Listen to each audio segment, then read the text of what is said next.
Je pense qu'on a eu des problèmes de son. C'est vrai qu'il y a des rushs qu'on n'a pas pu utiliser parce qu'on utilisait au tout début, on empruntait le matériel d'une association et d'un journal itinérant. Ok. Voilà.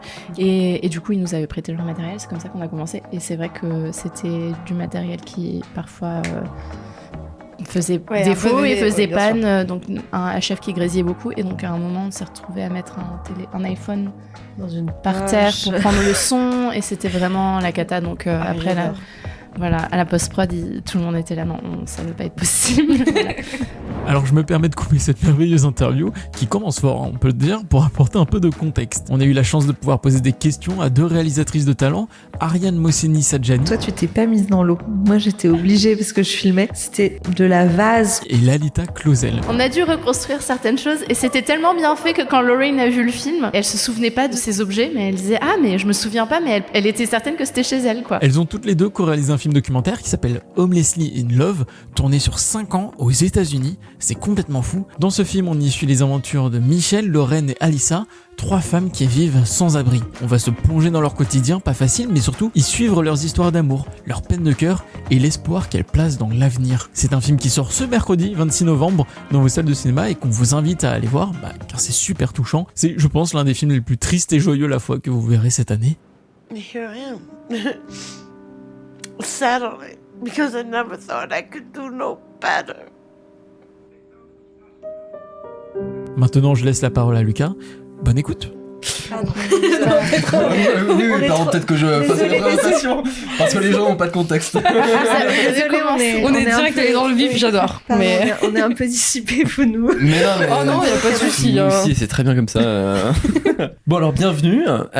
Nous sommes ravis de vous recevoir. Donc, vous êtes Ariane Mohseni-Sadjani et Lalita Clausel. C'est bien nous. Oui. C'est bon, on a fait le contrôle d'identité. On sait jamais. Réalisatrice de Homelessly in Love. Bon, on est super ravis de vous recevoir ici, d'autant plus que toute l'équipe du podcast a adoré. Ce qui fait qu'on a beaucoup de questions à vous poser, quoi. Vraiment beaucoup. C'est toujours inspirant d'entendre de jeunes réalisatrices parler de leur travail, surtout quand vous êtes lancé dans ce projet de manière complètement indépendante. J'ai lu 100 dossiers, 100 matériel de tournage. Bon, certains vous traiteraient de folle, mais à la fin, vous avez fait un film, ce qui n'est pas rien, quand même. Et ça, c'est magique. Bon, alors, pour commencer un peu sur le film, dans votre film, vous suivez donc 3 femmes très différentes, ne se connaissant pas, mais ayant quand même vécu des expériences assez similaires, à la fois liées à leur précarité, mais aussi leur relation amoureuse, comme c'est le thème central du film. Tout simplement, comment avez-vous fait la rencontre de ces femmes ? Est-ce que vous avez cherché un peu des profils correspondant à une idée du film que vous aviez, ou est-ce que ça a été d'abord les rencontres et ensuite le film qui est venu à vous ? J'étais bénévole au SAMU social de nuit à Paris et avec Lalita, on est amies depuis le lycée, donc depuis malheureusement longtemps. C'est bien. Et du coup, avec le décalage horaire, parce que Lalita est franco-américaine et vivait aux États-Unis, avec le décalage horaire, quand je sortais, je l'appelais pour lui déverser tout ce qui m'a fait bouleverser pendant la nuit. Et est née un peu comme ça l'envie de faire un film où on donnait le pouvoir de l'image et de la parole à des personnes en précarité de logement, avec l'angle de l'amour qui était à la fois ce qui revenait de façon organique dans les discussions avec les hébergés du foyer, et aussi ce qui nous semblait être le meilleur moyen de permettre une identification du spectateur et de la spectatrice avec les protagonistes. Et donc je les rejoins aux États-Unis. Ouais, et moi je vivais à Washington, ville peut-être une des villes les plus inégales des États. Enfin bon, évidemment il y en a beaucoup, mais c'est assez frappant parce qu'il y a tout ce pouvoir et cette richesse des gens qui travaillent dans le domaine de la politique, et à côté en fait, c'est de l'autre côté de la rivière, vraiment symboliquement et littéralement, où il y a des quartiers très pauvres et aussi une crise de logement qui fait que il y a des tentes, il y avait avant que Trump du coup décide de tout déplacer, de déplacer toutes les personnes en précarité de logement et de les empêcher d'être dehors à Washington. Donc il y avait des tentes juste à quelques pas de la Maison Blanche, et donc du coup il y a ce contraste vraiment frappant Et on a décidé d'explorer ça. Et du coup, on a passé plusieurs mois à interviewer en fait différentes personnes, des hommes et des femmes, sur cette question de relations sentimentales. Et en fait, on s'est tout de suite rendu compte que c'était un truc qui ouvrait vraiment, qui ouvrait à des échanges intéressants parce que ça les prenait de court, et aussi parce qu'on leur parle toujours de conditions, de précarité, et que évidemment il y a des réalités très pratiques et matérielles. Ouais. Mais là tout de suite, les gens s'ouvraient beaucoup très vite. C'était beaucoup moins stigmatisant en fait. Ouais, et ça permettait aussi de notre côté de nous ouvrir à eux. Enfin, il n'y avait pas un truc unilatéral de bonjour, raconte-moi ton histoire. Il y avait une discussion qui s'installait, et avec des peines de cœur qui, à l'âge où on a commencé le film, on en avait déjà eu aussi. Donc il y avait une réciprocité aussi dans l'échange. Et après. Et c'est comme ça, du coup, c'est à travers ça qu'on a rencontré. Mais en fait, ce qui est étrange, c'est que c'est les trois qui sont plus. Enfin, en tout cas, 2 des 3, Alyssa et Michel, sont venus à nous. C'est-à-dire que nous, on allait aux autres, et Michel nous a vu faire. On avait eu le surnom des Love Ladies. Washington, c'est pas très grand en fait. Donc assez vite, la communauté sans-abri, d'autant plus qu'on allait aussi dans des lieux, enfin la chorale, etc. Donc petit à petit, on était identifiés comme les Love Ladies. Et Michel, elle est venue à nous et elle a dit, moi j'ai une histoire à vous raconter. Et de là, s'est ouvert une relation avec Michel qui est bien au-delà du film en fait. C'est vraiment une personne très proche pour nous encore aujourd'hui, quoi. Et Alyssa, elle était avec Marvin, ils faisaient du breakdance devant une bibliothèque où il y a beaucoup de sans-abri qui restent la journée. Et là aussi, c'est leur pote qui est venu pour essayer de nous vendre un single, un EP. À l'époque, sur un CD, quoi. Ouais. Ça date, ça. Et c'est comme ça qu'on les a... Enfin, pareil, quoi. On n'était pas dans une démarche, voilà. Mais c'est lui qui a dit, vous voulez une histoire d'amour à la rue, et ils ont dit, c'est nos potes, mais évidemment, on n'aurait pas imaginé, quoi. Oui. Mais c'est ça qui est intéressant. C'est venu aussi questionner ça, en fait, de qu'est-ce qui est la précarité de logement, le sans-abrisme, voilà. Et quels sont les profils qu'on montre, parce que souvent c'est les choix des profils, et c'est très très important de parler des conditions matérielles d'existence, etc. Mais du coup ça crée quand même un fossé en fait. On trouve que c'est à la fois fondamental, mais il y a un réalisateur qui s'appelle Pedro Costa qui parle du droit à la fiction pour les personnes aussi plus précaires, et il y a la question en fait de souvent dans les films de fiction, on va nous montrer plutôt des parcours de personnes plus bourgeoises, etc. Nous, on est resté sur du documentaire. Et dans du documentaire où parfois il y a un moins grand travail formel, on va nous parler des personnes en position de précarité. Et donc, on essayait, tout en restant dans du documentaire aussi, de venir questionner un droit au beau et au storytelling, etc. Il y a aussi beaucoup de questions autour de ça qui se sont posées après au montage et à la post-production, de est-ce qu'il faut être très clair et explicite sur où est-ce qu'elle se trouve maintenant, et quel type de refuge c'est, comment elles arrivent à vivre, quel type d'aide, etc. Et en fait, on a pris la décision de se concentrer sur les histoires humaines et aussi sur le côté, l'approche un peu plus cinématique, de mettre de la musique, de faire un montage un peu plus doux et mélangé entre leurs 3 histoires, quoi. Et pour s'éloigner plus du documentaire, pour rajouter un peu de fiction, parce qu'il y avait aussi beaucoup de mise en scène de leur part. Et une envie de fiction, en fait, qu'on avait ressentie de leur part.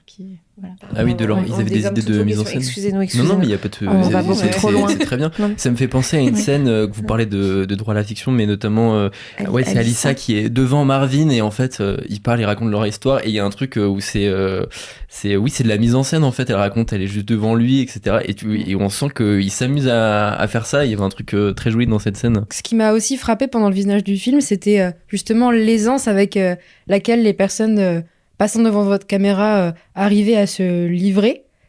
Pour vous, justement, dans le documentaire, comment on réussit à créer ce lien pour qu'elles se livrent sur des sujets parfois très intimes? Je pense que sur le temps passé ensemble, le ratio où on a filmé, c'est peut-être 20%, 30%. Ah oui.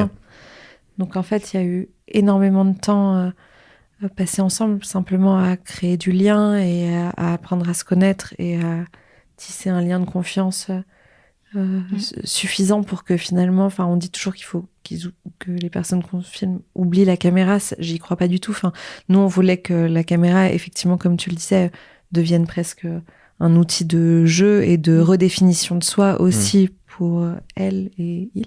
Oui, c'est ça, mais moi je dirais que c'est du temps, quoi. C'est aussi qu'au fur et à mesure des années, il y avait une autre relation qui s'installait et un lien de confiance de plus en plus grand.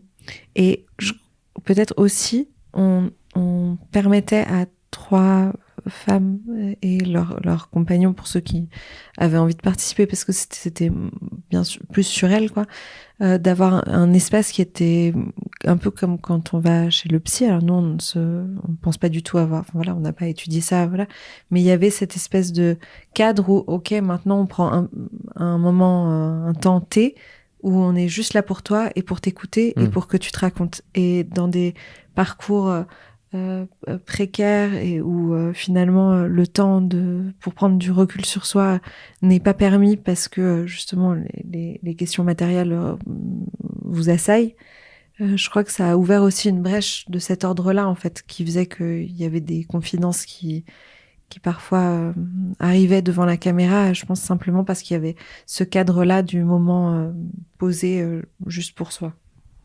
Oui, et la caméra, je dirais que en plus, la caméra représente évidemment un public, et donc du coup une importance de leur histoire qui dépassait du coup aussi notre présence à nous. Donc parfois, à un moment, Lorraine, elle parle directement à la caméra en faisant un tuto en mode YouTube.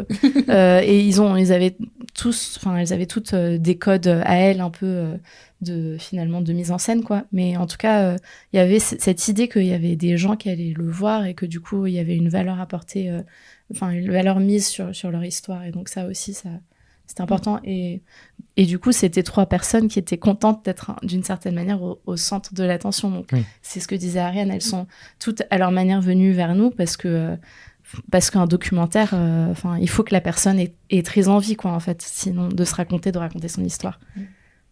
Ouais, c'est beaucoup d'investissement émotionnel de leur part, quoi. Oui. Et pour en revenir justement un peu plus, presque à des choses un peu plus matérielles, justement. Donc c'est un film qui se passe aux États-Unis et il y a vraiment cette idée de comment on filme ce mode de vie à l'américaine, dans le sens où je trouve que la consommation, elle joue quand même un rôle assez primordial dans le quotidien des gens et on le voit à travers le film, à travers les fast-food, la télé, aussi on va voir justement par exemple Lorraine et ses perruques ou Alissa qui va aussi chez l'esthéticienne ou chez le coiffeur.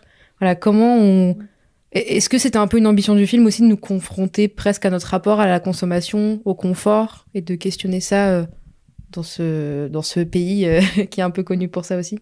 Je dirais pas... Peut-être, j'aurais pas dit comme ça, mais en tout cas, c'est hyper intéressant que vous avez ressenti ça nous questionne.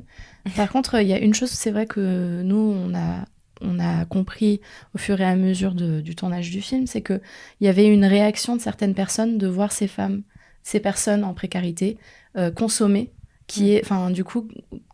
c'était très mal vu. Donc par exemple, Alissa... C'est pas du tout ce qu'on pense que tu essaies de dire par ta question. Je sais. Mais du coup, il y a quand même ce rapport à la consommation, de qui a le droit de consommer, etc. Et donc du coup, de aussi déstigmatiser... Enfin, ça devrait pas être stigmatisé du tout, mais de dire que, par exemple, Alissa, à un moment, elle est sur son téléphone...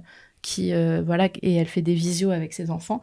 Il y a quelqu'un qui a regardé le film et qui a été très choqué, en fait, qu'elle ait un téléphone, quoi. Alors, des personnes en précarité de logement n'ont pas le droit d'avoir un téléphone. Alors que, et on le sait tous, de toute façon, c'est une condition sine qua non pour exister en société aujourd'hui, et aussi même pour chercher de l'emploi, si on veut rentrer dans ce registre-là. Parce que de toute façon, elle n'a pas d'ordinateur, donc il faut bien un accès à Internet. Mais, mais par contre, c'est vrai qu'il y avait aussi, je crois qu'il y a quelque chose qui nous a aussi questionné, nous, pendant le tournage, qui était le rapport à la féminité. Qui n'est pas aparté pour nous, mais parce qu'on se maquille jamais ni rien, mais là on se disait peut-être qu'il y aura une photo au secours, donc c'était vraiment la grande panique, ça nous a mis en retard, fallait fouiller partout dans l'appartement pour trouver peut-être quelque part du maquillage, sorti pour un mariage lointain, voilà. Donc, en tout cas, cette question-là, à la fois de la consommation et du rapport à l'image de soi, on l'a questionnée depuis nos positions qui sont bien plus bourgeoises que celles de ces trois parcours de femmes, de ces trois femmes.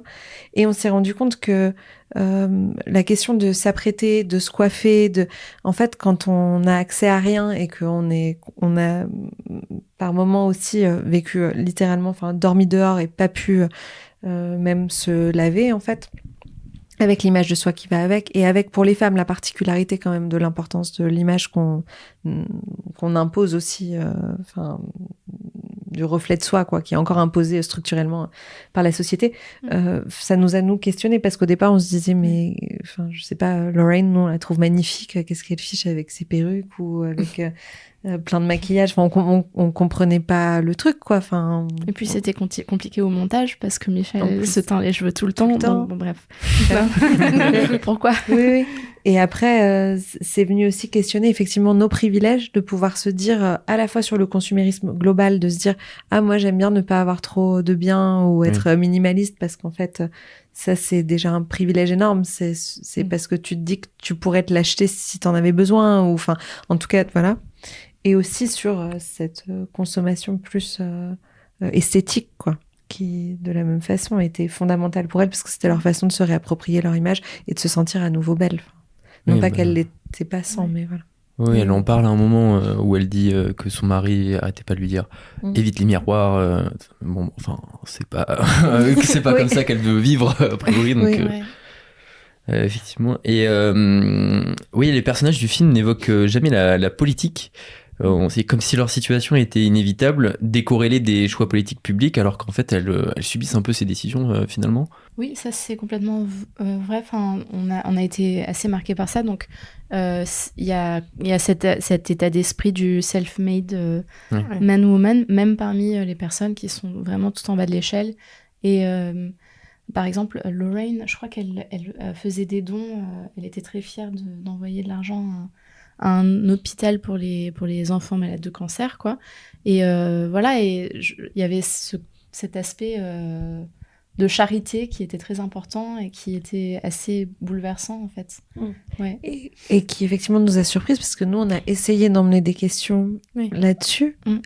Parce que nous, à l'inverse, passer du temps, autant de temps avec elle, et notamment avec Michel, qui a déménagé dans le Missouri, qui est vraiment un État américain qui a été face du fait de l'industrie automobile et qui maintenant, on le voit dans le film, quoi, tout est muré, donc il y a des gens qui vivent à la rue et pendant ce temps-là, le bâti est muré, quoi. C'est magnifique, c'est des magnifiques demeures. Et donc nous, ça a réveillé en nous une rage politique, sociale, enfin, et en fait, à l'inverse du fait de ce discours qui a été complètement intégré, qui est très américain, de quand on veut, on peut, en gros.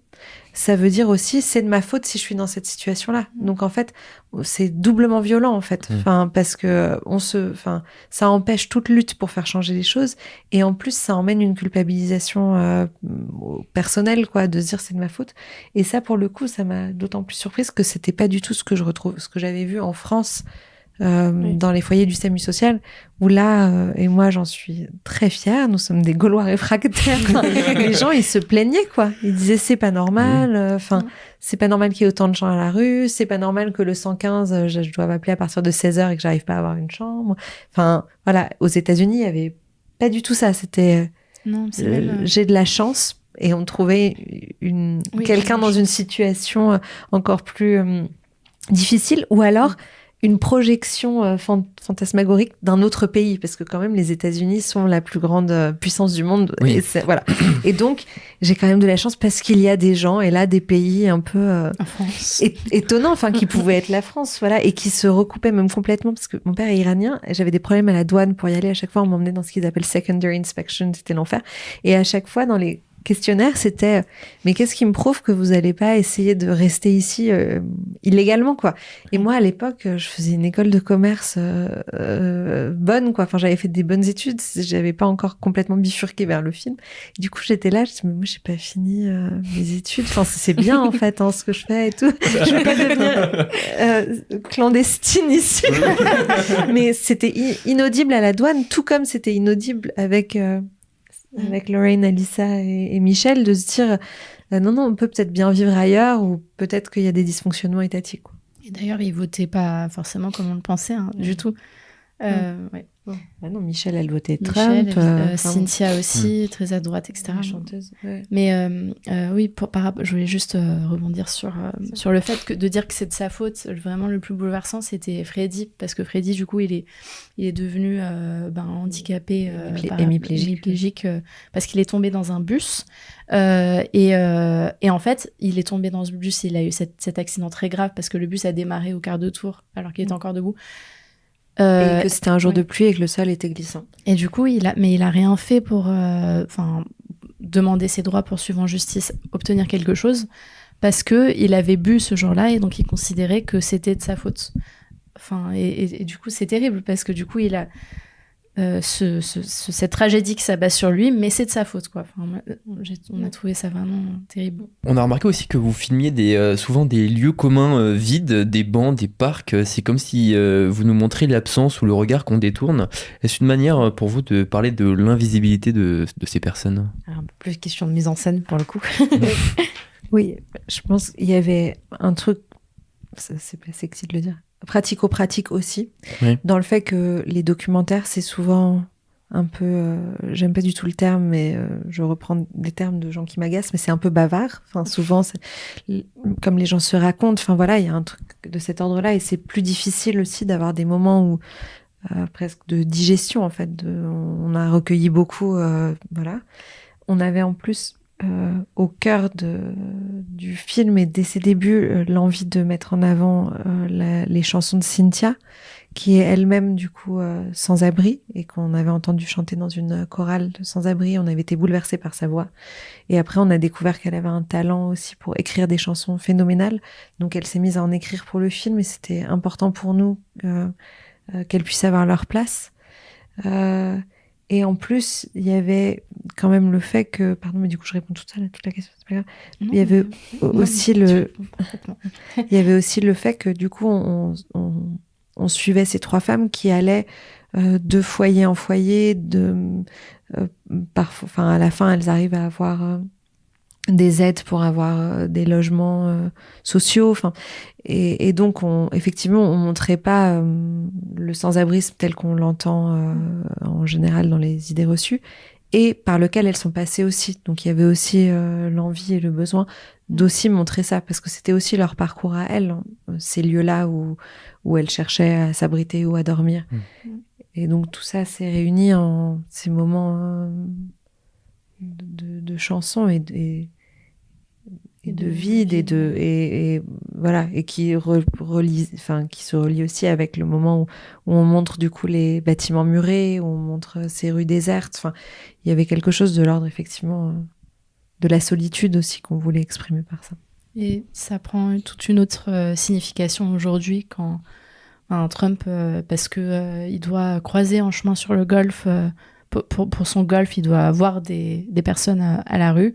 Il prend des photos et il demande à la garde nationale de déloger tout le monde. Donc, sans leur offrir d'autres options de logement, évidemment. C'est pas dans cette démarche-là. Et donc, du coup, ça veut dire juste qu'ils ont pas le droit d'être dehors. Ils ont peur d'être dehors, mais en fait, ils ont que dehors. Donc, c'est un truc vraiment inhumain et tellement cruel qui se passe. Du coup, de dire, en fait, cachez-les, quoi. On n'a plus envie de les voir dans notre belle ville de Washington.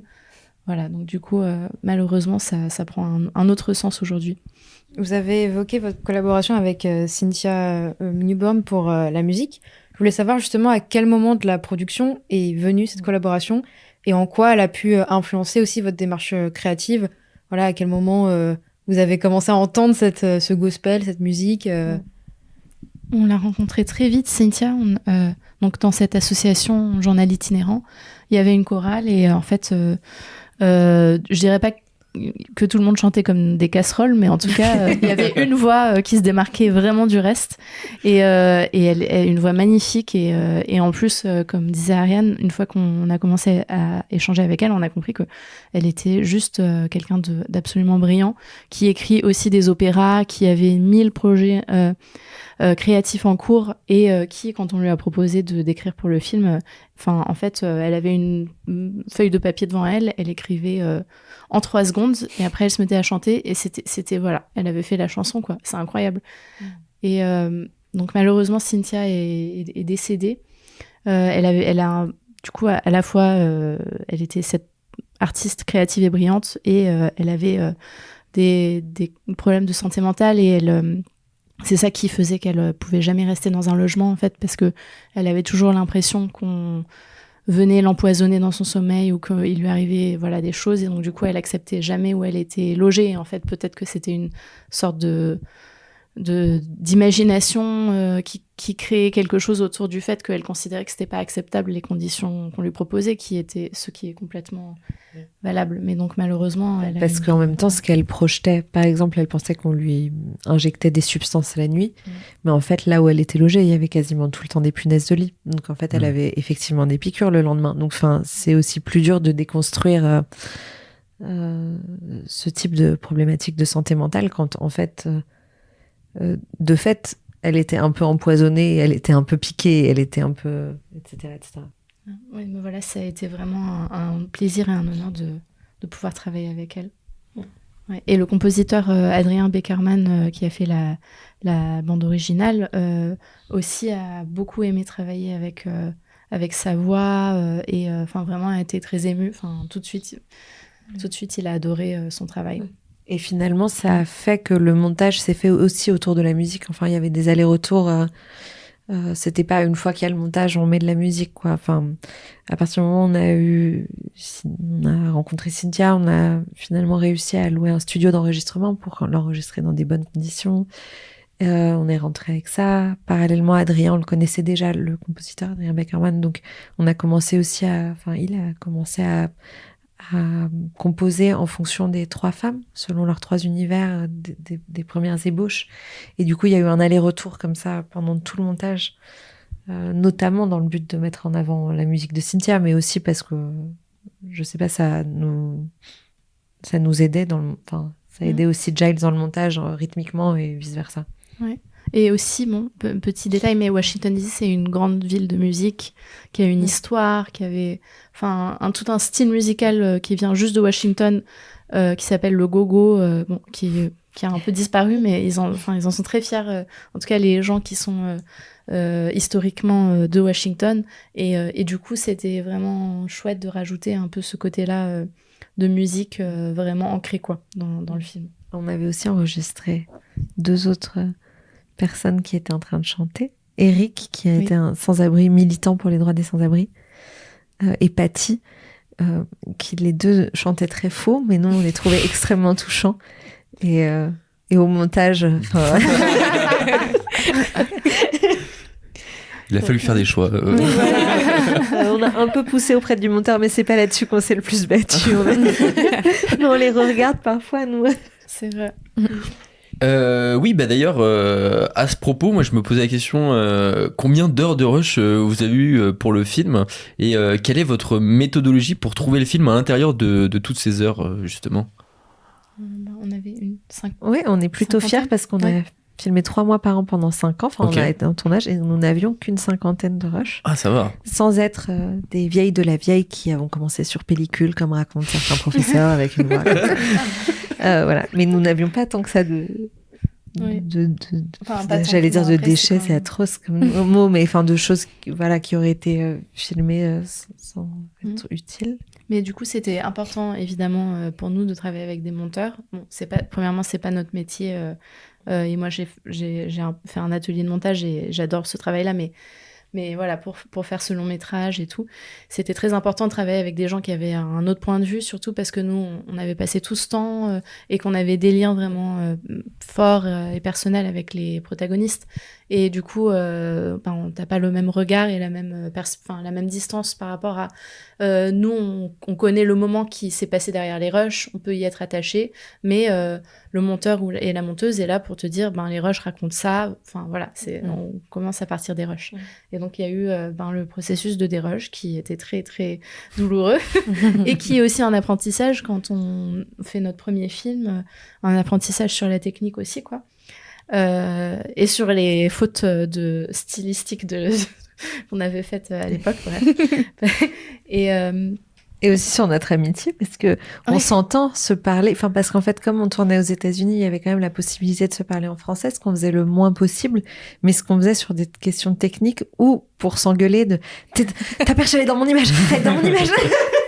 Du coup, là, il y a une tierce personne, quoi, qui observe tout ça. C'était pas facile.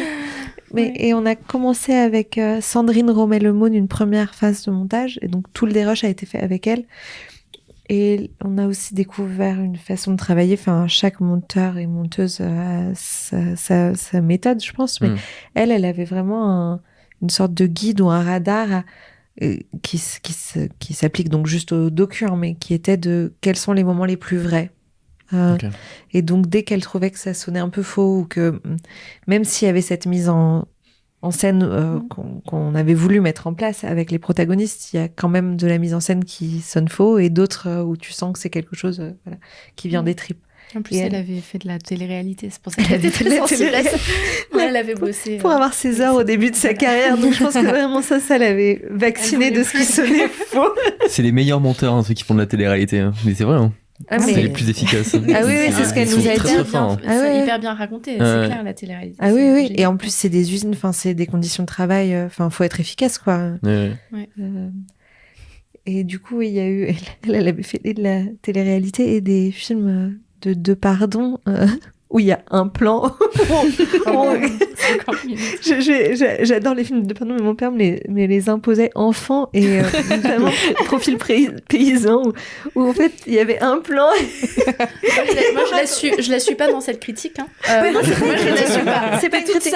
C'est une critique de moi enfant ou de mon père qui proposait des choses absolument pas adaptées. Quand moi je voulais regarder Love Story et pendant ce temps-là Sandrine elle montait ces choses-là. Bref, et du coup avec Sandrine il y a eu cette première longue phase quand même d'une sorte de tri qui était pas encore dans une recherche narrative, qui était simplement dans une recherche de vérité du moment. Et avec du coup Giles Gardner, notre deuxième monteur, il a un peu fait de la magie, il a réussi à tisser ces trois histoires les unes avec les autres, faire ressortir des choses aussi que nous on n'avait pas vues, et donc pour nous c'est très important de s'entourer autant que possible de femmes, et en même temps là son regard d'homme était intéressant, notamment pour faire ressortir Freddy et un peu la beauté de Freddy, qui donc leur relation parfois ils se chamaillaient beaucoup, donc ils pouvaient avoir des mots durs, mais après vraiment dans le fond il y avait quelque chose de tellement fort dans combien ils s'aimaient et cette affection qu'ils avaient construit dans des épreuves terribles. Vraiment, il a fait ressortir ce côté-là de Freddy, la question de la masculinité qui était très intéressante, de Freddy qui s'entoure de figurines de Hulk et qui, parmi les animaux du zoo, ne veut que voir des lions et des ours, et alors que des tigres, alors qu'il a quand même, il est en fauteuil roulant et du coup c'était un très grand homme, donc. Dans leur relation avec Lorraine, il la protégeait, quoi. Il y avait ce côté-là, et donc c'est ça qu'il a réussi à faire ressortir. Et Giles, lui, vient du monde aussi de la fiction, il fait les deux.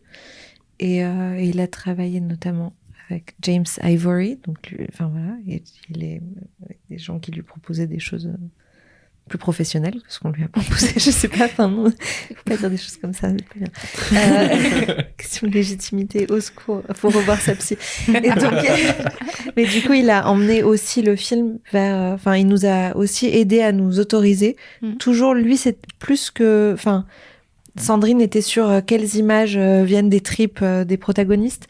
Lui, il était sur quelque chose de respecter la vérité globale, mais de pas être là à dire non, mais parce que ça, c'était 6 jours après pendant le tournage, alors je sais pas si je peux le mettre avant. Enfin, des choses absurdes auxquelles peut-être on s'attachait plus au début, et où lui nous a aidé presque philosophiquement à nous intéresser à quelle était la vérité profonde en fait de ces histoires-là, de ces parcours-là, et donc se détacher quand même d'un truc beaucoup plus terre à terre pour aller vers une construction narrative. Vous aviez pas de scénario de prévu avant de commencer le film? Aucun. Et ouais, je voulais ajouter que c'est aussi grâce à lui, et peut-être qu'on n'a pas le droit de le dire, mais qu'il y a des... Comme c'était notre premier film, on n'avait pas toujours pensé à filmer des plans d'ambiance et de lieux, en fait. On a dû reconstruire certaines choses et c'était tellement bien fait que quand Lorraine a vu le film, elle se souvenait pas de ces objets, mais elle disait mais je me souviens pas, mais elle était certaine que c'était chez elle, quoi. On a essayé Il y a 3 C'est du cinéma, c'est comme ça. c'est quelques plans d'objets, enfin c'est rien de... D'abord, il a voilà. commencé en nous disant c'est vraiment dommage, ils ont cette photo de mariage, Lorraine et Freddie, mais on la voit dans le coin de l'image et on n'a pas, il nous faudrait un plan sur cette photo de mariage. Nous, le soir, on réfléchit, c'est bizarre ce qu'il a dit, Giles. Et le lendemain, on lui dit ok, on peut imprimer la photo et la filmer si tu veux. Ok, là, le jour où il a su qu'on pouvait faire ça, il était tellement heureux. Non, mais lui, en fait, on lui a jamais exactement dit d'où ça venait. Mais si, il Non. savait, il nous a dit ce serait bien qu'on ait ça, c'est dommage que vous ne l'ayez pas dans les rushs, voilà. Et après, Donc, il nous on est aurait- allé faire les puces.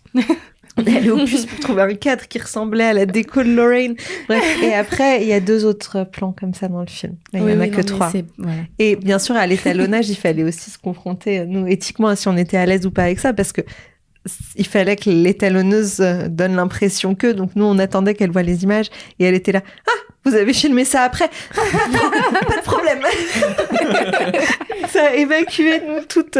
Ah là là, les nuits blanches, à se dire, est-ce que c'est ok? Et alors, ce qu'il a achevé, en effet, de l'évacuer, c'est quand on a montré le film aux 3 protagonistes, que 2 étaient très contentes de ce qu'on avait ajouté et que Lorraine vraiment était là, elle parlait à haute voix pendant tout le film dans le cinéma et elle était là, oh my god, where is it? I don't remember. Et après, on a dû lui dire, c'est dans mon salon. Voilà, mais on lui a donné le cadre et la photo et maintenant c'est dans le sien aussi, donc finalement on se dit que a posteriori c'est devenu vrai. On a reconstruit.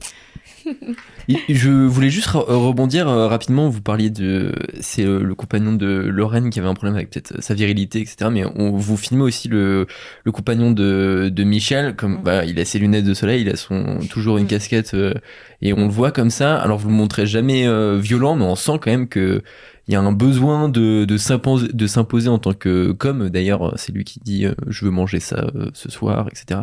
Ça aussi, c'est une volonté de votre part de mettre ça en avant. Oui, mais après, c'était vraiment tout ce qui nous offrait en termes de... c'était vraiment ce qu'on a vu, quoi. On a même plutôt... En fait, c'était compliqué au montage parce que quand on est extérieur à une situation, on en voit plus facilement... on voit plus facilement les problématiques qui se posent. C'est vrai pour tout le monde, je sais pas... Moi, j'ai eu un ex vraiment, vraiment merdique. Mes copines, elles l'avaient vu venir. Moi, j'ai mis 3 ans. Donc, on était avec Michel. Dès nos premières rencontres avec Karl, on sentait que c'était une hostilité, que c'était une relation dysfonctionnelle. On était inquiète pour Michel. Et là, se posait à la fois la question, nous, en tant que proches de Michel, de comment être là pour elle et être là au moment où peut-être elle s'en rendrait compte et la protéger, mais en même temps, d'être trop frontale n'aurait pas été utile puisqu'elle avait l'impression de vivre l'idylle. Et après, c'est aussi poser la question beaucoup plus tard, du coup, au montage, pour le spectateur, ça allait être évident aussi, en fait, au vu de qui était Karl. Et on voulait pas non plus... Le problème, c'est qu'on voulait pas du tout racheter Karl et on voulait pas non plus qu'une distance trop grande se crée entre la personne qui allait regarder le film et Michel par cette compréhension immédiate de qu'est-ce que tu fais dans cette relation. Parce que s'il y a 1h20 de film où on est juste en train d'observer Michel qui s'engouffre dans quelque chose, ça permettait moins l'identification et l'attachement. Et donc, il y a eu cette espèce d'équilibre à trouver au montage, de pas racheter Karl et de pas divulgacher complètement l'issue pour Michel pour pouvoir rester au plus près d'elle. Et donc, du coup, les scènes auxquelles tu fais référence, c'est les moments les plus complices et joyeux qu'on a pu, en tout cas, trouver entre eux. Évidemment, ça évolue un peu, mais voilà, on a essayé de quand même faire ressortir des moments où ils rigolent ensemble, autant que possible. En revanche, au fur et à mesure du film, quand même, Michel prend conscience des choses. Donc, Oui, on voilà. le voit aussi. Oui, tout à fait. Ouais. J'avais un peu une question parce que, alors, il faut savoir que je fais des études en production. Donc, moi, la première chose, en ayant vu ce film, c'était comment vous avez fait pour produire ça? Voilà, comment on produit un premier documentaire avec cette ambition qui se passe aux États-Unis, filmé pendant 5 ans. Enfin, quand même une assez grosse ambition. En plus, du coup, c'était votre premier, toutes les deux. Voilà, comment on finance ça? Donc, on n'a pas On mange des financé. Donc, du coup, on travaillait toutes les deux pendant les années de tournage. Voilà, on faisait autre chose. Et on a pu, au début, emprunter du matériel pour vraiment, au tout début. On a obtenu des bourses de la ville de Washington. Et aussi, on a fait un crowdfunding. Donc ça, c'était le début pour la période de la production. Et là, c'était juste, c'est là où Non, elle dit, on l'a pas Ouais. financé, à la fois on l'a financé et pas financé, c'est-à-dire qu'il y a eu un trou dans le financement qui était pour se rémunérer nous. Donc, les fonds qu'on a eu de la ville de Washington, du crowdfunding au début, étaient à la fois pour pouvoir juste matériellement faire le tournage, donc acheter du matériel, et en fait aussi, Voyager. Voyager, aller voir Michel, machin, et aussi un peu aider quand même les 3 protagonistes, hein, on était plutôt interventionnistes là-dessus, on leur a acheté des choses, voilà. Et après est venue la partie, une fois qu'on avait tout ce matériel filmé, là on a voulu rentrer dans les clous pour pouvoir travailler avec une équipe professionnelle, voilà. Et donc là on a monté une boîte de prod et on a commencé une longue traversée du désert de demander des financements publics en France, qu'on a fini par avoir, mais là on a compris combien il faut s'accrocher. En plus avec les temps d'attente pour les réponses quand t'envoies un dossier, donc toi t'as tout ton film qui est tourné, et là tu sais que t'auras la réponse dans 6 mois, voire il y a un numerus clausus, t'en avais aucune idée, donc en fait faut redéposer dans 4 mois. Bref, on a découvert tout cet aspect-là. Merci à la région Île-de-France, sans qui le film n'existerait pas. Non, mais c'est vrai. Oui. Et après, on a eu l'aide après réalisation de la région Île-de-France et un équivalent de la ville de Washington, la région de Washington. Et voilà. Et donc, avec ces fonds-là, par contre, on a pu avoir une post-prod exactement digne de ce nom, exactement comme on l'aurait voulu. Mais du coup, agrément de production...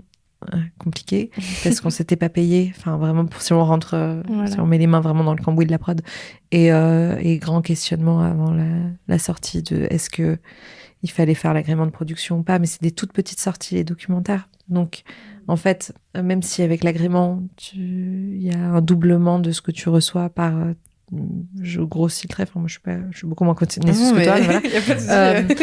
Et du coup pour les entrées en fait ça rend personne ne rentre dans ses frais parce on pouvait en fait, c'est très bien, mais on nous laissait un peu faire a posteriori nous rémunérer pour les années, en fait ils sont relativement flexibles quand même, nous rémunérer pour les années de tournage, mais ça revenait à un coût finalement plus important que les recettes que t'aurais. Voilà, faut être vraiment vraiment carré pendant toute la durée de la production, du tournage, etc., pour pouvoir demander l'agrément de production. Mais quand même, c'est faisable. Donc, faut vraiment... Parce que nous, ce qu'on a découvert, c'est que beaucoup de personnes ne font pas ces choses, beaucoup de réals qui galèrent, etc., parce que ils ont l'impression que c'est hors de leur portée. Mais en fait, c'est de la paperasse, c'est compliqué, ça prend la tête, ça prend du temps, mais c'est à la portée de tous. Et donc, parce que, évidemment, les producteurs très installés, les distributeurs très installés n'ont pas envie que ce soit si facile à faire. Donc, évidemment, il y a beaucoup d'obstacles en chemin, mais c'est faisable. Et, pas juste pour les réals, pour les jeunes prods, pour tout le monde, parce que... Voilà. On peut y arriver, on peut postuler à tout et on peut finir par trouver quelque chose si on s'accroche. Peut-être pas pour tous les projets, mais il faut quand même pas lâcher le morceau. Il y a beaucoup de moments d'imprévus dans le film, comme le petit qui se prend la balançoire. Pauvre gosse. Ou Karl qui parle de sexe sans filtre. Ces instants renforcent le côté immersif du documentaire. Vous souvenez-vous d'un moment drôle ou inattendu du tournage qui vous a marqué ? Il y a un moment qu'on n'a pas pu mettre dans le film parce qu'il y a eu un veto de Giles, le monteur, parce qu'il pensait que ça pourrait être interprété comme une sorte de prosélytisme de notre part. Mais en fait, il y a un moment où Michel fait un baptême elle baptise son ami dans un moment où ils sont dans le lac avec Karl. Donc en fait, il y avait une tierce personne, une amie à eux, et elle la baptise. Elle avait fait des cours en ligne pour devenir auto-ordonné pasteur, voilà. C'est possible ça, c'est incroyable. Je pensais que c'était que dans les films. En tout cas, dans l'univers de Michel, c'est possible. Et en plus, c'était un endroit. Toi, tu t'es pas mise dans l'eau. Moi, j'étais obligée parce que je filmais. C'était de la vase, quoi. C'était un peu. Et Michel elle-même n'avait de l'eau que jusqu'aux genoux, quoi. Et il y avait cette amie à elle qui était très sympa, mais qui était complètement en admiration de Michel. Donc, quoi que Michel fasse, elle la suivait. C'était une amitié qui a été brève, mais intense pour elle, quoi. Donc, elle était tout le temps là. Nous, ce qui nous ennuyait un peu parce qu'on sentait que ça allait être très passager. Donc, l'inclure dans le film, c'était compliqué, mais elle était là. Et donc là, on était au lac, et dans cette vase dégoûtante, cette femme dit à Michel, baptise-moi, je suis prête. Et Michel en mode, bon, si tu veux, en mode... Et du coup, grande reine. Et elle l'a violemment balancée dans l'eau, quoi. Elle s'est agenouillée dans cette vase, splash, splash. Et nous, vraiment, après ça, parfois après un tournage, on se dit, c'est trop bien ce qu'on a eu. Enfin, là, nous, on était toutes contentes. Et vraiment, le monteur, il disait, mais ça a rien à faire dans cette histoire. Enfin, Qu'est-ce que ça raconte? Ouais, qu'est-ce que ça raconte en soi, ça c'est drôle. On rigole bien, là. Et Lalita, là-dessus, est beaucoup plus courageuse que moi dans nos interactions avec nos collègues, ou je sais pas comment dire. Et du coup, elle a beaucoup insisté, quoi. Non, mais quand même, et tout. Donc... Non, mais ça faisait partie d'une négociation. Je crois qu'on a eu gain de cause sur autre chose. Et du coup, on a sur dit, le clip d'Alissa. Sur le clip d'Alissa, ouais. Ah, parce que le monteur voulait pas forcément le il disait, mettre. je vois pas comment le faire et tout. Et à un moment, en plus, nous, on est un peu collantes aussi. Donc, on était là tout le temps dans la salle. Ce qui était quand même, je pense, pénible parfois. Les 3/4 du temps, très sympa, on rigole bien. Puis par moment, voilà. Il avait besoin de son espace. Voilà. Et donc, à un moment, il nous dit, bon, sortez de la salle. Je vais voir ce que je peux faire. Et là, il t'inquiète. Du coup, avec le baptême et puis aussi avec le clip aussi, juste sortez. Et nous, on l'attendait limite derrière la porte. Quand tu crois qu'il fait quoi? On écoutait. Et on est re-rentré. Il avait fait un montage génial où il a intégré le clip d'une façon super. Et il a dit, je peux rien faire pour votre baptême. Bah justement, à propos un peu de toute l'idée un peu de la collaboration, de la co-réalisation, comment est-ce que vous abordez ce travail à deux? Je sais que du coup, vous avez aussi continué par la suite, vous avez fait notamment un documentaire sur les JO de 2024. Voilà, quelle est un peu de votre manière de fonctionner? Qu'est-ce qui marche pour vous? On fait tout ensemble. Non, on est évidemment, on est deux sur le tournage, toutes les deux. Moi, je prends le son, Ariane, elle est à la caméra. Et après, je sais pas, le travail de réalisation se fait de manière hyper organique et naturelle entre nous pour essayer de trouver la mise en scène, comment raconter les histoires. Et aussi, comme on fait un peu notre propre prod pour certains projets, en tout cas pour certains où il faut prendre un peu de risque pour pouvoir les faire et où c'est plus compliqué du coup de parler à des producteurs tierces. Et du coup, on réfléchit à tout ça en même temps, tout le temps. Et voilà, c'est plus la difficulté de mettre des cadres parfois.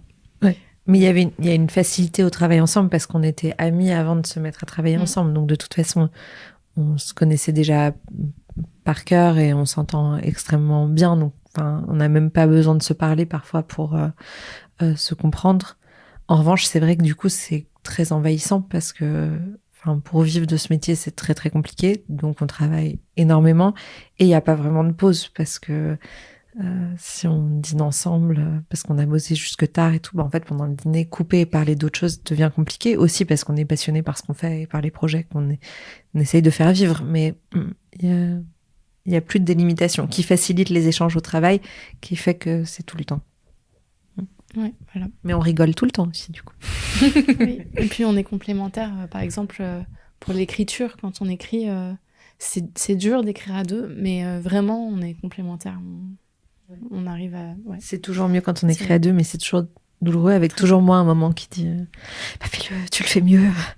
Et elle qui est là, oh là là, ça fait 20 ans que je dois rassurer cette personne. Moi, je suis comme la monteuse impitoyable. Je suis là, Parce que c'est aussi comme j'étais journaliste presse écrite, tu prends l'habitude de juste être brutal avec même tes propres mots et dire on cut, et donc un peu comme au montage. Et voilà. Et justement, tu avais une question à propos de ça. Ouais. Ouais, c'est possible, ouais. Qu'est-ce qu'ils sont pas professionnels? Ouais, on est grave pas. Mais je suis hyper détente en fait, c'est ça le problème. Je suis moi. En fait, c'était juste du bon, on va discuter quoi. Bon, on va et puis discuter, voilà. Non, Lalita, vous venez de la presse écrite, vous avez travaillé pour des journaux prestigieux tels que le New York Times, et vous, Ariane, vous avez été tradeuse à Londres.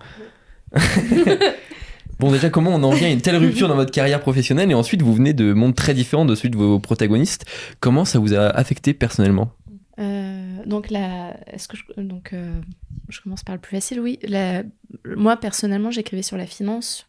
Donc, mon boulot, c'était d'essayer de soutirer des informations à des lobbyistes des plus grosses banques des États-Unis qui essayaient, du coup, de déréglementer leur industrie. J'avais pas l'impression d'avoir grand-chose en commun avec eux non plus, qui étaient amateurs de whisky et pensaient que, par exemple... je cite, donc Nanterre, c'est pas la France. Enfin, bref. Voilà. Et moi, j'essayais juste de faire ami avec ces gens pour qu'ils me donnent des infos. Bon. Donc, c'était pas non plus un poste, un domaine qui me passionnait tant que ça. Et évidemment, il y avait... C'est le moins qu'on puisse dire. Il y avait une recherche de sens aussi à ce qu'on faisait. Et du coup... quand on est dans le domaine médiatique et qu'on observe aussi un peu l'impact qu'a la couverture médiatique sur les sujets, et de voir qu'en fait les gens qui sont représentés c'est toujours les mêmes, c'était important. Et enfin vraiment je regrette pas une seconde qu'on ait décidé de travailler ensemble pour pouvoir travailler d'une manière où on prend vraiment le temps. Du coup, il y a un côté très humain et il y a un côté créatif, et en même temps, on essaye aussi de changer les choses à notre niveau, de créer des ponts, de créer de l'empathie et de un peu transformer le regard sur certaines personnes qui sont mal représentées ou sous-représentées. C'est un peu ce qu'on essaye de faire.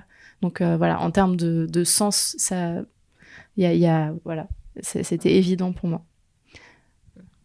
Du coup, je vais être plus brève, mais moi, la question que je me pose, c'est comment je me suis retrouvée à commencer dans ce boulot-là que je détestais, quoi. Et je pense qu'il y avait un peu un syndrome de la bonne élève et de la fille d'immigré qui veut que ses enfants fassent des bonnes études, et enfin un truc comme ça de construction sociale mais qui faisait pas du tout sens pour moi. Et donc dès le début, je savais que j'allais démissionner. Après, pour se mettre à faire des films, c'était moins... Enfin, on peut pas raconter une histoire où depuis nos 5 ans, on voulait faire des films. Toi, depuis toujours, tu savais que tu voulais être journaliste.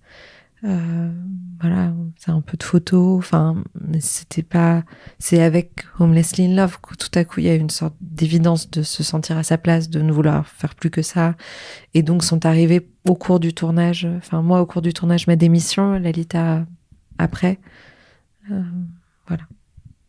Et alors, comment on s'est sentis Donc, je pense que c'est vite devenu des différences entre, évidemment, notre milieu et celui des 3 protagonistes qui se sont effacées parce que c'était des relations vraiment personnelles.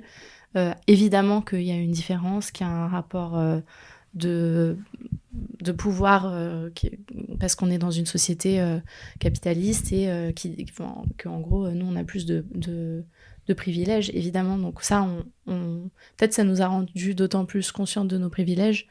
Et du coup, je sais pas où je voulais aller. En tout cas, les difficultés se sont retrouvées presque plus à l'issue, parce que du coup, on filmait 3 mois par an. Après, il y avait les autres mois de l'année. Voilà. Et en fait, les difficultés se sont presque retrouvées plus après tournage, de retourner dans son monde avec ses amis et d'accepter aussi d'autres sujets de conversation, souvent tout aussi importants, mais plus prosaïques ou plus... Voilà. Et de là, réussir à être dans une forme... Enfin, sortir d'une forme de schizophrénie pour être pleinement présente aussi dans nos vies autres, avec nos amitiés construites au fil du temps. Et voilà. Et après, et dans ce cadre-là, on avait rencontré un chef-op qui a travaillé sur Au bord du monde, un documentaire sur des sans-abri à Paris, voilà. Et qui, lui, carrément parlait de ADF, c'était les avec domicile fixe, et il avait vraiment fait bouger pour lui ce qu'était la norme. Et ça aussi, ça nous a beaucoup interrogé à partir de quelle norme ou quel prisme regarder les choses, avec en même temps toujours en tête ça veut rien dire ce terme de norme, je trouve pas le bon terme, mais de se dire, il faut pas qu'on se mette à se dire que la normalité c'est ça, ça c'est les conséquences du système dans lequel on vit, d'inégalités criantes et c'est pas souhaitable et c'est pas normal. Et donc quand nos amis nous parlaient de choses plus légère en termes, en tout cas, de conditions matérielles d'existence, de se dire, en fait, tout le monde devrait être sur ces problématiques-là et pas sur les autres. Et pas faire shifter la chose en voulant à ceux qui ont des problématiques qui semblent moins cruciales. En fait, c'est celles qu'on devrait tous pouvoir avoir. Voilà. Et aussi, faut se souvenir que évidemment, y a une différence énorme de privilèges et de milieu social entre nous et Michel, Lorraine et Alyssa. C'est indéniable. Après, on nous met tout le temps dans les séries, dans les films, etc., des gens bourgeois d'un certain milieu, etc. Et donc, on en oublie qu'en fait, en termes purement financiers, on est tous tout en bas de l'échelle. On a beaucoup plus en commun financièrement, en tout cas en termes de capital, quoi, que les quelques méga riches de notre société. Donc finalement, c'est aussi de se souvenir que évidemment, notre vie n'est pas du tout marquée de la même manière par les drames et par les difficultés au quotidien. C'est indéniable. Mais quand même, il faut aussi se souvenir que le travail, c'est aussi de se rappeler qu'on est tous un peu plus similaires qu'on ne le pense, quoi. Du coup, juste un peu pour finir, justement, par rapport énormément. À vos prochains projets, où est-ce que vous en êtes? Est-ce qu'il y a des choses ensemble qui se développent en ce moment? Jusque tard et tout. En fait, donc, on est en train d'écrire un concept de série, de fiction, inspiré d'un travail documentaire qui est encore en cours, de plusieurs années auprès de femmes usagères de crack. Donc du coup, c'est encore un milieu qui est extrêmement stigmatisé, même dans les médias les plus reconnus. On parle sans vergogne d'eux comme des crackers, alors que il faut respecter chacun et que l'addiction est une maladie et pas et c'est quelque chose, et c'est un problème de santé publique à traiter. Donc si les personnes se retrouvent dans des situations vraiment compliquées, c'est aussi parce qu'on leur donne pas les moyens de se soigner, d'avoir un logement digne et stable, etc. Et que c'est une succession, mais ça, c'est ce qu'on voit aussi, ce qui arrive aussi à Michel, Lorraine et Alyssa, mais peut-être là, de façon beaucoup plus criante, qui est des violences souvent intrafamiliales, ou voilà. Parce que quasiment toutes les femmes qu'on a rencontrées usagères de crack avaient été victimes de violences dans l'enfance. Sexuelle, et après ces violences se mutent en violence institutionnelle, parce qu'en fait la façon dont sont traitées ces problématiques-là sont d'une violence énorme à l'échelle étatique, quoi. Et donc les deux s'imbriquent, et je crois que c'est quand même quelque chose qui dans l'ensemble nous interpelle et sur quoi on a envie de travailler. Et on a d'autres projets de documentaires en cours. On suit une campagne municipale d'Amal Bentounzi, dont le frère a été tué par la police, et qui est une militante contre les violences policières, et qui se présente à Meaux contre Jean-François Copé. Alors là, pour trouver un diffuseur public ou quoi que ce soit, c'est impossible. Et vous dormez quand du coup, dans tout ça là? Ça inquiète ma maman. J'ai fait une micro-sieste au milieu de cette interview, vous avez pas remarqué? Vous en avez un tout petit peu parlé avant, mais du coup j'ai cru comprendre que vous étiez toujours en contact avec les trois protagonistes. Oui. Du coup voilà, parce que donc il me semble qu'à la fin du film on a des nouvelles d'elles qui datent de 2023. Ouais. Du coup, voilà où elles en sont. Michel va beaucoup mieux. Elle a des des difficultés d'ordre médical et tout ça, mais en tout cas, quand on est allé aux États-Unis pour projeter le film, pour que les 3 protagonistes puissent le voir sur grand écran, et elles se sont rencontrées pour la première fois à cette occasion-là, donc c'était chouette. Et du coup, Michelle en a profité. Donc elle était dans le Missouri, donc on est allé ensemble avec elle jusqu'à Washington, et elle en a profité En du bus, coup. en 38 heures de bus. Avec des tornades, parce qu'on était dans le oui. Midwest. Mais oui, et donc du coup, elle a pu rester à peu près 1 an, en fait. Finalement, elle est restée chez une de ses filles qui vit dans la région de Washington, et elle est restée quasiment 1 an. Elle a donc du coup renoué. Ça l'a beaucoup aidé à renouer avec ses enfants. En gros, elle est beaucoup plus proche de ses enfants maintenant. Donc ça, c'est très important pour elle, et elle va beaucoup mieux. Elle est plus dans aucune relation toxique. Elle a fait un peu une croix sur les hommes, elle nous le dit tout le temps. À part si elle aimerait beaucoup rencontrer un Français. Donc elle nous dit il faut absolument que je vienne à Paris. Elle a l'air de penser qu'ils sont mieux ici. Bon, je sais pas si elle a raison, mais on va lui laisser avec ses illusions. Alissa, donc elle a, comme mentionné à la fin du film, elle a une fille. Bon, c'était l'anniversaire il y a 2 jours, et donc les deux. Xavier et Zahir sont des grands frères très très très mignons avec elle, très très protecteurs et tout. Et elle est toujours... Et ils sont vraiment super. Enfin, à la projection, ils se sont un peu emparés du micro. Il y en a un qui le passait aux gens dans la salle, l'autre qui faisait des discours en disant que quand il serait adulte, il achèterait des maisons pour toutes les personnes qui n'ont pas de maison. Et en même temps, c'était un peu des showmen déjà. Enfin, ils avaient la tchatch, ils étaient vraiment à l'aise devant le public. Et, beaucoup plus que nous on reculait tout ce qu'elle a pu pouvoir. Et eux... En fait, c'est Zahir le plus timide, qui paraît plus timide, mais en fait, devant le public, il était vraiment à l'aise. Et ils sont aussi fans de foot et de Mbappé. On leur avait amené des maillots. C'est marrant. Et voilà. Et non, pas du tout. Voilà. Et Lorraine. On évite le sujet qui est plus difficile. Pour Lorraine, c'est beaucoup plus difficile parce qu'elle a plus Freddy avec elle. En plus, du coup, elle a plus les aides financières qui venaient. En tout cas, il y a eu une période où parce que évidemment tout ça, c'est des démarches administratives compliquées, et donc du coup pendant assez longtemps, peut-être 1 an, quelque chose comme ça, elle n'avait pas ces aides-là, et donc du coup elle a engrangé des dettes par rapport à ses paiements d'électricité. d'eau et d'électricité.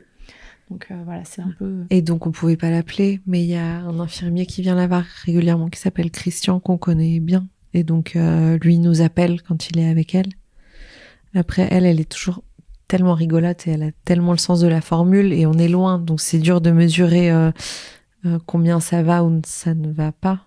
Elle a un côté très très digne, c'est-à-dire que même si elle s'est ouverte évidemment dans le film, même au pire de son deuil, juste après le décès de Freddy, quand on l'appelait, elle restait pas longtemps au téléphone, elle finissait toujours par faire quelques blagues, donc elle a ce côté-là. Mais ça va mieux, en tout cas, je pense. Et quand on leur a montré le film, la sœur de Freddy est venue. Nous, on connaissait pas la famille de Freddy, et est restée debout pendant tout le film. Ça nous a vraiment bouleversés, quoi. Enfin, voilà, c'est super triste d'avoir perdu Freddy. On s'arrête sur un truc. Pourtant... mais elle va mieux émotionnellement. Elle va quand même beaucoup mieux maintenant, Lorraine. Voilà. Merci beaucoup à vous d'avoir répondu à nos questions, et merci pour ce film vraiment qui, encore une fois, nous a beaucoup touchés, et que toute l'équipe a énormément apprécié. Merci. On a passé un très bon moment. Ouais. Nous aussi, vraiment. Oui. Merci beaucoup. Et aussi, faut se souvenir que évidemment, il y a une différence énorme de privilèges et de milieu social entre nous et Michelle, Lorraine et Alissa. C'est indéniable. Après, on nous met tout le temps dans les séries, dans les films, etc., des gens bourgeois d'un certain milieu, etc. Et donc, on en oublie qu'en fait, en termes purement financiers, on est tous tout en bas de l'échelle. On a beaucoup plus en commun financièrement, en tout cas en termes de capital, quoi, que les quelques méga riches de notre société. Donc finalement, c'est aussi de se souvenir que bon, évidemment, notre vie n'est pas du tout marquée de la même manière par les drames et par et par les difficultés au quotidien, c'est indéniable. Mais quand même, il faut aussi se souvenir que le travail, c'est aussi de se rappeler qu'on est tous un peu plus similaires qu'on ne le pense, quoi. Bah, du coup, juste un peu pour finir, justement, par rapport à vos prochains projets, où est-ce que vous en êtes? Est-ce qu'il y a des choses qui se développent en ce moment? Donc, on est en train d'écrire un concept de série, de fiction, inspiré d'un travail documentaire qui est encore en cours, de plusieurs années auprès de femmes usagères de crack. Donc du coup, c'est encore un milieu qui est extrêmement stigmatisé, même dans les médias les plus reconnus. On parle sans vergogne d'eux comme des crackers, alors que il faut respecter chacun, et que l'addiction est une maladie et pas et c'est quelque chose, et c'est un problème de santé publique à traiter. Donc si les personnes se retrouvent dans des situations vraiment compliquées, c'est aussi parce qu'on leur donne pas les moyens de se soigner, d'avoir un logement digne et stable, etc. Et que c'est une succession, mais ça, c'est ce qu'on voit aussi, ce qui arrive aussi à Michel, Lorraine et Alyssa, mais peut-être là, de façon beaucoup plus criante, qui est des violences souvent intrafamiliales, ou voilà. Parce que quasiment toutes les femmes qu'on a rencontrées usagères de crack avaient été victimes de violences dans l'enfance. Sexuelle, et après ces violences se mutent en violence institutionnelle, parce qu'en fait la façon dont sont traitées ces problématiques-là sont d'une violence énorme à l'échelle étatique, quoi. Et donc les deux s'imbriquent, et je crois que c'est quand même quelque chose qui dans l'ensemble nous interpelle et sur quoi on a envie de travailler. Et on a d'autres projets de documentaires en cours. On suit une campagne municipale d'Amal Bentounzi, dont le frère a été tué par la police, et qui est une militante contre les violences policières, et qui se présente à Meaux contre Jean-François Copé. Alors là, pour trouver un diffuseur public ou quoi que ce soit, c'est impossible. Et vous dormez quand du coup, dans tout ça, là. Ça inquiète ma maman. J'ai fait une micro-sieste au milieu de cette interview, vous avez pas remarqué. Vous en avez un tout petit peu parlé avant, mais du coup, j'ai cru comprendre que vous étiez toujours en contact avec les trois protagonistes. Oui. Du coup, voilà, parce que donc, il me semble qu'à la fin du film, on a des nouvelles d'elles qui datent de 2023. Ouais. Voilà où elles en sont. Michel va beaucoup mieux. Elle a des difficultés d'ordre médical et tout ça, mais en tout cas, quand on est allé aux États-Unis pour projeter le film, pour que les trois protagonistes puissent le voir sur grand écran, et elles se sont rencontrées pour la première fois à cette occasion-là, donc c'était chouette. Du coup, Michel en a profité. Donc elle était dans le Missouri, donc on est allé ensemble avec elle jusqu'à Washington, et elle en a profité en du bus, coup. en 38 heures de bus. Avec des tornades, parce qu'on était dans le Midwest. Mais oui, et donc du coup, elle a pu rester à peu près 1 an, en fait. Finalement, elle est restée chez une de ses filles qui vit dans la région de Washington, et elle est restée quasiment 1 an. Elle a donc du coup renoué.